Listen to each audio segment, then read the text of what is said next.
মুহূৰ্তত মই উপস্থিত আছোঁ শিমলুগুৰিত আৰু শিমলুগুৰি এই 50গৰাকীৰ অধিক কণমানি তেওঁলোকৰ যি জ্যেষ্ঠসকল আছে তেওঁলোকে একেলগে শিকাই বুজাই তেওঁলোকে হুঁচৰি গোৱাৰ ব্যৱস্থা কৰিছে মইনা মেলৰ জৰিয়তে। আমি পোনে পোনে হুঁচৰিৰ মাজৰ যাব বিচাৰিছোঁ।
দেখিয়া প্ৰণাম কৰিয়া হবে পাপুই কলো কৰ ৰাম হবে পাপুই কলো কৰ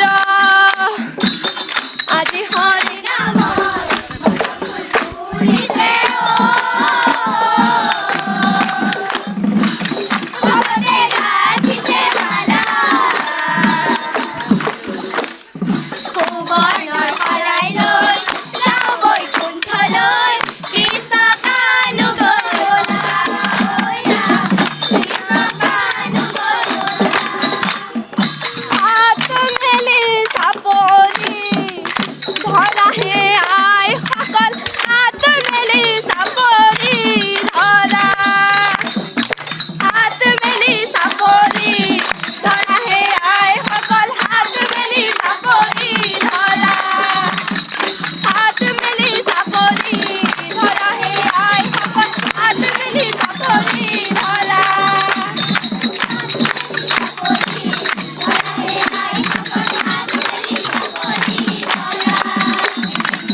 জয় জয় জয়তে দেউতাৰ ঘৰতে প্ৰথমে হুঁচৰি গাৱৈ গোবিন্দাই ৰাম হয় হয় ৰাম জয় জয় জয়তে দেউতাৰ ঘৰতে প্ৰথমে হুঁচৰি গাৱৈ গোবিন্দাই ৰাম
এইদৰে শিমলুগুৰিৰ যি কণমানি 50জনৰ অধিক কণমানিক একেলগে শিকাই বুজাই এইদৰে হুঁচৰি গোৱাৰ ব্যৱস্থা গ্ৰহণ কৰিছে স্থানীয় যিসকল লোকে।